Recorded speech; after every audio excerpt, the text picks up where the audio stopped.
फिन आरोबाव हाग्रानि मैदेरनि उदखार थांनाय हरनि 11:30 रिंगासो समाव दुलिगाव गामियाव हाग्रानि मैदेरनि उदखार नंगौ क'क्राझार जिल्ला पटबजरा मुखुमानि सिङाव थानाय दुलिगाव गामिनि थागिबि मिलन ब्रह्मनि न'खौ हरनि समाव हाग्रानि मैदेरा मासे फैनानै बिथांनि थाग्रा न'जों लोगोसे ओंखाम संग्राखौ थेर बेथेर सिफायलांनायजों लोगोसे माइ माइरं गासिखौबो जाजोबलांनायजों लोगोसे लाइ लथरफोरखौ सिफायलांजोबो बिथाङा सासे न'खर संसार सालायनायाव खामला हाजिरा मावनानै न'खरखौ दैदेनग्रा सुबुं बिथांजों लोगोसे गावनि अनसुलि बिसि अनजिमा ब्रह्म आरो सानै गथ'फोर दं मख'नो गोनांदि मिलन ब्रह्मनि गैजारोङैखौ नुनानै दुलिगाव गामिनि गोरा सराज कुमार ब्रह्म बिथाङा खुनुरुखुम थानो थाखाय गामिनि रायजो राजाफोरखौ लानानै फाहामफिननो नाजानायखौ नुनो मोननाय जादों बेनिखायनो दुखुथिया न'खरखौ जाहाथे नुनानै रायजो राजाफ्रा एसेब्लाबो अनसुंथाइ हरनो थाखाय होखानाय नैबे account number 713502602893 IFSC code UTBIORRBAGB बे एकाउन्ट नङाव जा हायो हरनानै हेफाजाब होनो थाखाय खावलायहरो लोगोसे नैबे 9957175691 जानबुं नङाव थोंजोङै सुलाद लानो हागोन होननानै दुखुथिया न'खरा खौरां बिजोंनि गेजेरजों खावलायहरदों आहा दुखुथिया मानसि सेस माइरं दै दिनै मावाबानो माइरं फैया आंनाव फिसा सानै दङ बेखौ लानानै आङो मावनानै खस्थ' सेरसे सेरनै बुथुमनानैसो जायोमोन बेखौ रायजोफ्रा अनसुंथाइ हरोबा आं गोजोननाय मोनगौमोन औ होदों आङो दा नोंहा न'खराव मा खहा जालांजोबखो आरो आंनि न'खराव न' बायलांजोबबाय माइरं एसे सेरसे सेरनै बायनानै माबानायखौबो जालांजोबबाय आं थानो जायगाबो गैला दा बे अखानि समावहाय नों दा माबोरै थागोन औ अखानि समावबो दा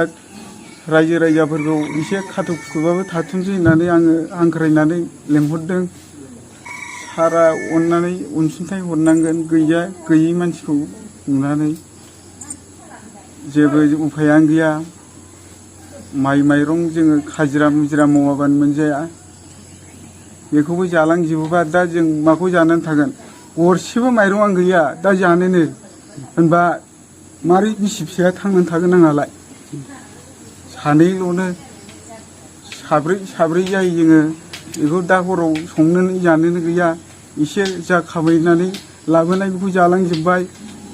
न'खराव सोर सोर दं नोंहा बिमा बिफा दंना गैया बिमा बिफा गैया आं मावरियासो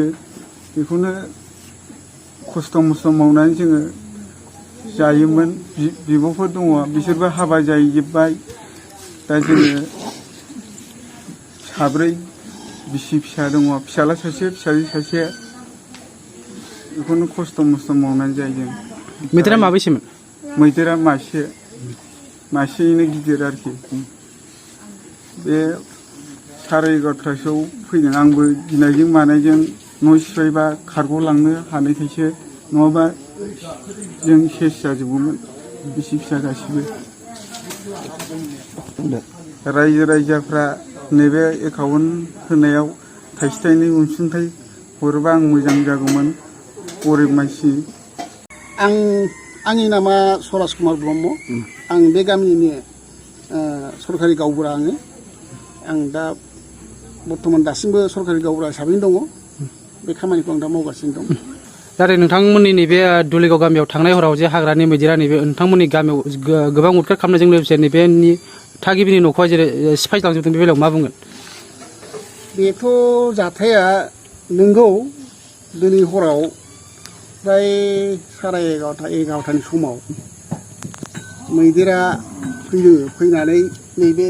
जोंनि गामिनिनो मिलन ब्रह्मनि न'खराव फैनानै दा बेनि न'खौ नुगासिनो दं नोंथांमोना दा बेखौ नाख्रेबनानै माबादों आरो मानसिया बेहाय खुनुरुखुम नैबे गंसे सिफायबाय थानाय समाव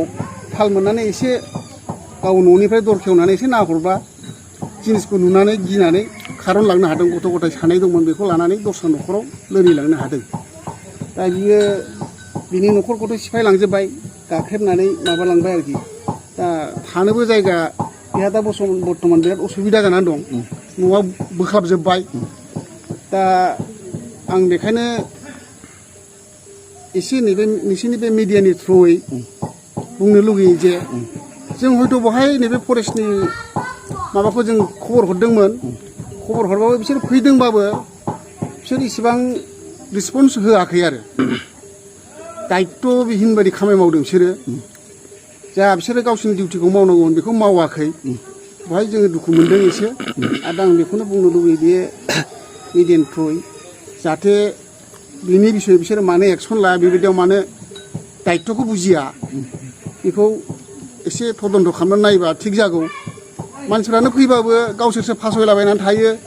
खुनु बोरै मा खालामनांगौ बेनि खुनु माबा गैया बिसिनाव गावसोर लोंनाय बादि माबानासो थाजोबो मानसिफ्रानो बेखायनो आं एसे बुंनो लुबैयो जाहाथे बे मिडियानि थ्रुयैनो जाहाथे फैगोन दिनफ्राव बेबादि दायित्वबिहीन दाजाथों फरेस्टनि मानसिया जों हयथ' लोगो लोगोनो खबर हरनो मोनखादों बिसोरनो बेखायनो जाहाथे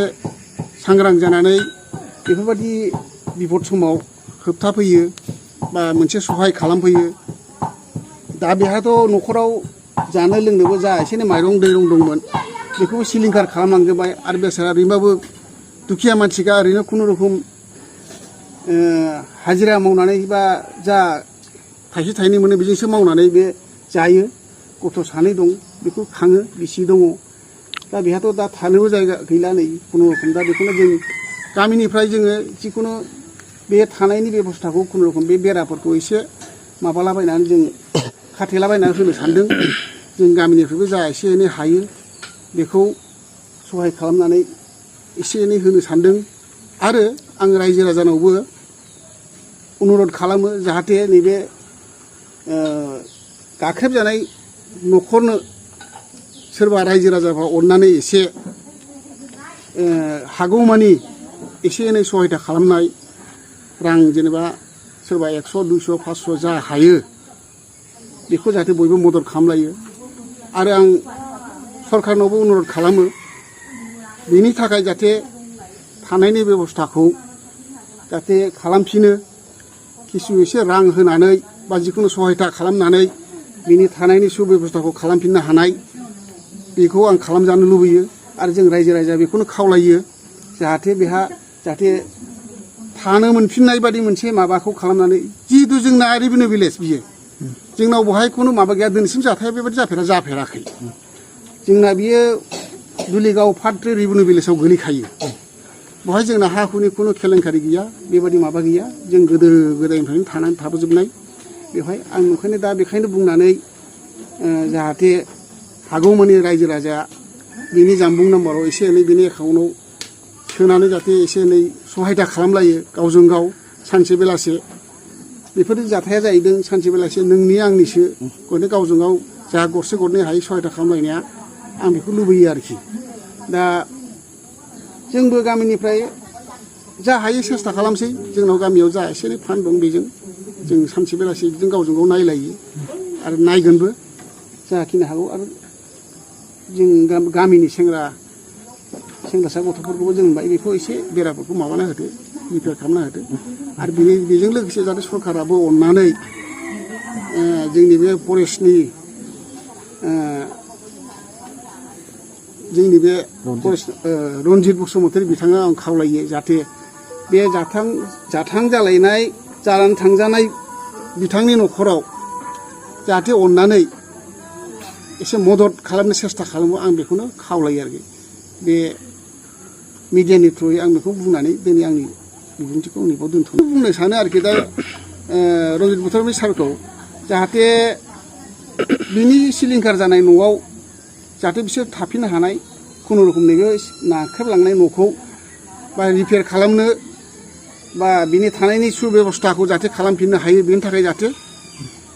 गावसोरनि सरकारि माबा हिसाबै सहायता खालामजानो लुबैयो आं बेखौनो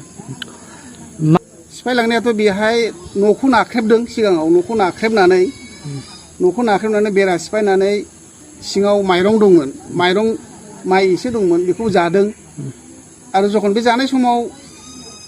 न'खरनि बिगुमाया बेखौ एसे थाल मोनदोंमोन नामा मानसिया थाल मोननानै जखन ओंखारनानै नाहरो बाहेराजों तखन बे मैदेरखौ नुदों मैदेरखौ नुना हतबम्ब जानानै मानसिया हाखु दाखु बिसि फिसाखौ लानानै खारग'नो हादों आरोखि माबेसेमोन मैदेरा मासेल'मोन बर्थमान मासेल'मोन गिदिर गोगोम गिदिरखामोन हयथ' जों सन्देह खालामदों बे खोनानो मोनदों आरोखि बेहा लोगो गावस्रानानै फैदोंमोन आरो बेहाय दा बेहायनो बेहाय एसे गावबो रागा जोंखानाय बायदिनो दस्राखौ उदखाट खालामफैदों बे गामिनि माबायाव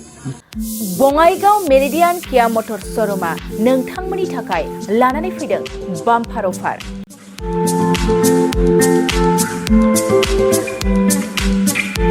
नोंथांमोना सोरबाफोर मेरिडियान किया मटर शोरूमनिफ्राय गारि बायनो गोसो दं अब्ला बङाइगाव थांनानै बायहैनो हागोन बे बाम्पार अफारफोरानो जाहैबाय सेल्टस गारियाव 1,20,000 क्लेरेन्स गारियाव 1,50,000 सनिक गारियाव 50,000 सिम खम बेसेनाव मोननो हागोन नोंथांमोना गोसो गुदुं अब्ला थाबैनो नैबे जानबुं नङाव सुलाद लाहरनो हागोन जानबुं अनजिमायानो जाबाय 0629 213 4455